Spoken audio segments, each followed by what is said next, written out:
Hi, I'm Jeremy from MECCAversity, and today I'm going to show you how to layer for fuller lips. There are 4 different ways to add volume to your lips. You can choose just one of these tips, or build up all 4 for a maximum plump. Just like you can contour your cheeks to get them to pop, you can do the same with your lips. Grab your favorite cream contour product and a brush, trace around the edges of the lips. Focusing on the center of the lips, top and bottom, really just emphasizes fullness, and then just blend in with your finger. The next step is where we can really play with the shape of our lips. Grab a lip liner and start adding in structure where you want it. The key to pulling off an overlined lip is by tracing your natural lip line and then seeing where you'd like extra volume.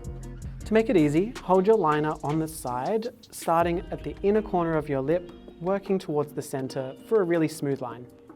The next step is using colour to create dimension and fullness in the lips. I've already done this with a deeper lip liner to match Zama's natural lip line.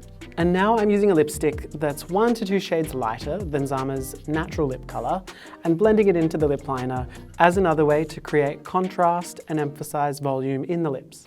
Think of this as the same way we highlight areas of the face to emphasise cheekbones, lift shadows. We're lifting and plumping the centre of the lips in the same way. To finish off the lip look, we're going to add a swipe of gloss.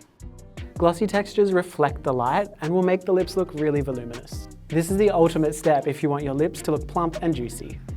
You can pop gloss all over the lips or target it to where you really want to add volume.